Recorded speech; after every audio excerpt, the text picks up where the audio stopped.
G நாகராஜனுடைய மனிதன் அப்படின்ற ஒரு கதை. இந்த மனிதன் அப்படின்ற கதையில அவன் சலுப்பில்லாம நடந்து போறதுதான் அவனுடைய வேலையே. ஆனா நடந்து போகக்கூடிய அந்த பகுதியில அவனுக்கு ஏற்படக்கூடிய சின்ன சின்ன அனுபவங்களை அப்படி அந்த கதையில சொல்லுவார். என்னடா அப்படின்னா, முதல்ல இவன் ஒரு புதிய ஊருக்கு போறான். அந்த புதிய ஊர் இவனுக்கு சுவாரஸ்யத்தை கொடுக்கல. அத வழக்கமான ஊரை போலதான் சொல்லிட்டு இவன் நடந்து போயிட்டே இருக்கான். ஒரு கார் இவனை இடிக்கிற மாதிரி அந்த காருக்குள்ள ஒரு யுவதியும் ஒரு இளைஞனும் ஒருத்தர் மேல ஒருத்தர் சாய்ஞ்சிட்டு இருக்காங்க. அதை பார்த்து சிரிச்சுக்கிறான். அப்புறம் அடுத்தது என்னடான்னா, ஒரு வருடமே திருமணம் ஆயிட்டு ஒரு வருடமே ஆன ஒரு கணவன் தன்னுடைய மனைவியை இழந்துட்டு சவமா தூக்கிட்டு வராங்க. அவ்வளவு துயரத்தில் இருக்க அவனை 4 பேர் தாங்கி பிடிச்சிட்டு வராங்க. இதெல்லாம் ஒரு வழக்கமானது தானே அப்படின்ற ஒரு சூழல்ல அவன் நடந்து போயிட்டே இருக்கான். நடந்து போயிட்டே இருக்கும்போது இவனுக்கு ஆராய்ச்சி குடும்பம் ஒண்ணுதான், சவகுடமும் ஒண்ணுதான், எல்லாமே ஒன்ன போலதான் இவன் உணர்ந்துட்டு நடந்து போயிட்டே இருக்கான். சின்ன கடையில போயிட்டு ஒரு சிகரெட் வேணும்ன்றான். அதுல இருக்கிற பையன் என்ன சிகரெட் வேணும் அப்படின்னு சொல்லி கேட்கறான். ஏதோ ஒன்று இருக்கிறத கொடுன்னு சொன்னோடனே சிகரெட்டை கொடுத்துட்டு சில்லறையை கொடுத்துட்டு சிகரெட் குடிக்கிறதுக்காக முயற்சி பண்ணிட்டு இருக்கும்போது ஒரு 18 வயசு இருக்கக்கூடிய ஒரு பெண் வரா. எனக்கு வெத்தலைப்பாக்கு கொடுன்னு சொல்லி வாங்கி வெத்தலைப்பாக்கை போட்டு மெல்றான். அப்போ ஒரு நடுத்தர வயது இளைஞன் என்ன வரையா அப்படின்னு சொல்லி கேட்கறான். எவ்வளவு கொடுப்ப அப்படின்னு சொல்லி கேட்கறா. ஏதோ கொடுக்கறத கொடுக்குறேன் அப்படின்னு சொல்றான். அவன் சொல்றான். உடனே இவ இல்ல முடியாதுன்னு சொல்லிடுறான். உடனே அவன் வேகமா போயிடுறான். போனவன் திடீர்னு பாத்தீங்கன்னா ஒரு போலீஸ்காரனை கூட கையோட கூட்டிட்டு வரான். அதுக்கு இடைப்பட்டதுல ஒரு குஷ்டரோகி அந்த கடையான இவனையே பார்த்துட்டு இருக்கான். இவன் கூலிங் கிளாஸ் போட்டுக்கிட்டு அந்த சிகரெட் குடிக்கிறதையே பார்த்துட்டு இருக்கான். அந்த குஷ்டரோகிக்கு என்னடா எண்ணம் அப்படின்னா, அந்த சிகரெட் துண்டுக்கீன்னு கிடைச்சிருமா அப்படின்ற ஒரு உணர்வுலயே அதை பார்த்துட்டே இருக்கான். இவன் கூலிங் கிளாஸ் கழட்டிட்டு அந்த குஷ்டரோகியை பார்த்துட்டு திரும்ப அப்படியே போட்டுக்கிட்டு சிகரெட்டை குடிச்சிட்டே இருக்கான். அதுக்குள்ள அந்த போலீஸ்காரன் அந்த பெண்ணை, நீ இவனை கூப்பிட்டியாமே அப்படின்னு சொல்லிட்டு மிரட்டி உருட்டி அந்த பெண்ணை அப்படியே கையோட இழுத்துட்டு போயிடுறாங்க.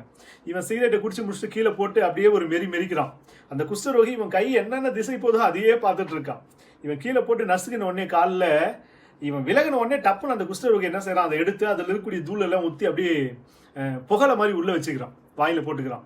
இவன் அப்படியே நடந்து போயிட்டே இருக்கான். ஒரு கல்யாண வீடு முன்னாடி பந்தல் போட்டிருக்காங்க. டம்முன்னு இடிக்குது அவன் தலையில. இடிச்சது இவனை அறியாமையே டொப்புன்னு கீழே விழுறான். விழுந்துட்டு சுயநினைவே இல்லாதவனை போல இருந்தா கூட அப்படியே தத்தி எழுந்து நடந்து போயிடணும்னு சொல்லிட்டு, நடக்கிறது தானே இவனுடைய வேலை, நடந்து போயிடணும்னு சொல்லிட்டு நடக்க முயற்சி செய்யறான்.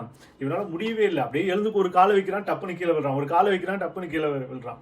இவன் கொண்டு வந்த பேக் பந்தல் கால் பக்கத்துல இருக்கு.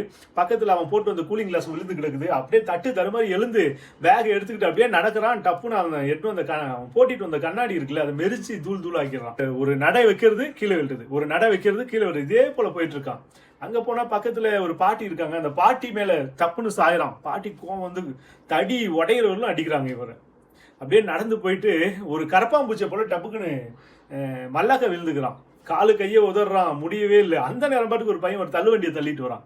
வந்தவன் எதிர்த்து வந்த காரை பார்த்துட்டு வேகமா தள்ளுவண்டியை திரும்பும்போது இவன் மேலேயே ஏறுது. இவன் வயிற்று மேலேயே அந்த தள்ளுவண்டி எரிது வளைஞ்சு நிக்குது. பையன் கோவத்துல ஒரு உதைக்கிறான். அப்படியே இவன் எழுந்து உட்காந்துக்கிறான். எங்கடா உட்காந்துக்கிறான், 2 தள்ளுவண்டியினுடைய 2 சக்கரத்துக்கு நடுவில் உட்காந்துட்டு இருக்கான். அப்பா உட்கார்றதுக்கு ஒரு வாய்ப்பு கிடைச்சிச்சு அவன் நினைக்கிறான். அதை முடிச்ச உடனே தான் 2 தடியர்கள் வராங்க. வந்துட்டு இவனை அப்படியே தூக்கி சும்மா பந்து மாதிரி அப்படியே 2 ஆட்டு ஆட்டிட்டு, ஊஞ்சல் ஆட்டுற மாதிரி ஆட்டிட்டு தூக்கி போடுறாங்க. பக்கத்துல குப்பை தொட்டி இருக்கு. குப்பை தொட்டியில போய் விழுறான். விழும்போது இவனுடைய தலை அந்த குப்பை தொட்டிக்கு வெளியே தொங்குது. இவனுடைய கால் முட்டிக்கு கீழே இருக்கக்கூடிய காட்கள் எல்லாமே அப்படியே வெளியே இருக்கு. இவனுடைய உடல் மட்டும் அப்படியே குப்பை தொட்டியில இருக்கு. அப்படியே இவனை சைட்ல பார்த்தா ஒரு குஷ்டரோகி, ஒரு பிச்சைக்காரன் ஒரு பீடியை குடிச்சுக்கிட்டே ஒரு துண்டு பீடி, அண்ணா துண்டு பீடி குடிக்கிறியா, வேணுமா அப்படின்ற மாதிரி கேட்கிறான். இதோட கதை முடிஞ்சிச்சு. இந்த கதையில என்ன இவர் சொல்ல வராரு அப்படின்றத நம்ம யோசிக்கும் போது ரொம்ப வியப்பா இருக்கு. தன் மன ஓட்டத்தை எல்லாம் இவருக்கு என்ன தோணுச்சோ அதை அப்படியே கதைகளா எழுதியிருக்காரு. நாம ஒரு பாதையில பார்க்கலாம். இதுவரை நல்லா வாழ்க்கை ஓடிட்டு இருந்துச்சு. எப்ப திருமணம் அப்படின்றது ஒண்ணு வந்துச்சோ அப்ப டப்புன்னு அவன் ஒவ்வொரு வாழ்க்கையில ஒவ்வொரு கட்டத்தையும் விழுந்து எழுந்து போராட வேண்டியது அப்படின்னு சொல்லி அவன் நினைக்கிறானா, அவருடைய மனநிலையில என்ன தோணுச்சோ அதை அப்படியே கதைகளா நமக்கு வடிச்சிட்டு போறாரா அப்படின்றது வாசிக்கும் போது ஒவ்வொருத்தருக்கும் ஒவ்வொரு உணர்வை கொடுக்குது. இந்த கதை இது என்ன ஒரு நவீன கதையா அல்லது கொஞ்சம் பழமையான கதையா அப்படின்றதெல்லாம் நமக்கு யோசிக்க தோணலை. நாம ஒரு நிகழ்வுகளை கடந்து பயணிக்கும் போது நமக்கு என்ன உணர்வு ஏற்படுமோ அந்த உணர்வை போல இவர் கொடுக்கணும்னு நினைக்கிறாரு, கொடுத்திருக்காரு.